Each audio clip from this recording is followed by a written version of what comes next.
We're getting close to the first 100 days of the Trump administration, and foreign policy has taken center stage as bombings in Syria, Afghanistan, and now potentially North Korea are dominating the news. Itching to get after it is our very own Morris Beschloss, editor of the Beschloss Perspective and senior analyst for the World Report. Maury, does this broad foreign policy, strong foreign policy, concern you in any way? No. We needed it for a long time. We haven't had it for over 20 years. We haven't had it over 30 years. America was always envied as being the richest country in the world.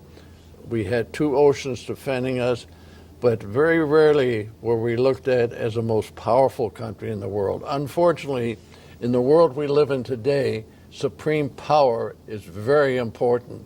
And I think Trump, I congratulate him for using that power effectively to let our enemies and our would-be enemies know, don't mess with us because you're going to be in a lot of trouble. So bombing the Syrian airport made us look stronger?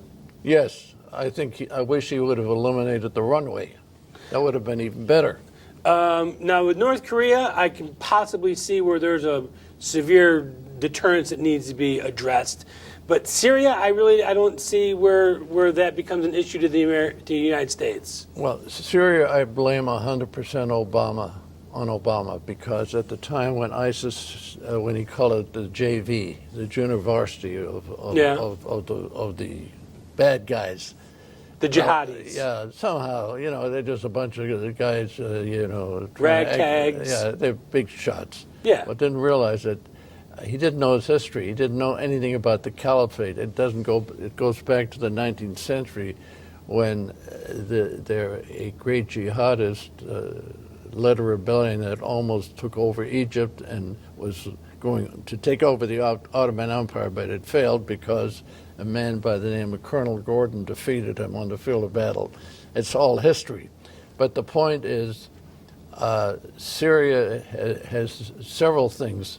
First of all, they not only have a vicious man as a dictator, Assad, Bashar Assad, his father, Hafiz al-Assad, killed 20,000 of his own people, 20,000 in one of the biggest cities in Syria called Homs. I know a young man who's still, he's a friend of mine, he still has a law firm in Syria, who was only able to live because the soldier took pity on him and rushed him out of there when they were killing everybody else.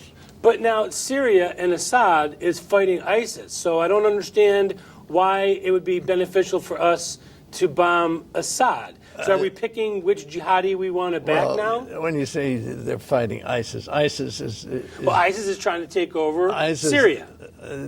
ISIS and their headquarters in Raqqa. No. ISIS is trying to take over the whole basic. They're trying to make a caliphate out of Islam. Correct. It means they want to be all of Islam. Syria is one of the places where they're making some headway, but they're also rebels that are fighting against Assad at the same time, having known. Right. So my point is, which rebel group are we backing here? I don't think we're backing anybody. What we're trying to do is create a situation that they are fearful of the United States coming in and bombing everybody. I think that the whole thing is the United States under Obama had a red line. They said they won't allow any kind of chemical warfare. They won't allow this. They won't allow that. Nothing happened. This is not the first time that a chemical weapon was used against human beings. But we haven't confirmed that it was Assad that did it either. No one can confirm that. Well, you have to confirm everything. Well, before you go bombing people, I think you should confirm what you're going after. No, I don't believe in that. I think if you have a pretty good idea who's making the mistake, go after them and get it done. Because we know ISIS has had access to those chemical weapons. ISIS is an evil organization. That's all. There are no limitations. It's kind of ironic in a way that this idiot in North Korea and ISIS seem to be made of the same cloth. I mean, they don't care who they're going to hurt and what they're going to do. They're just doing it.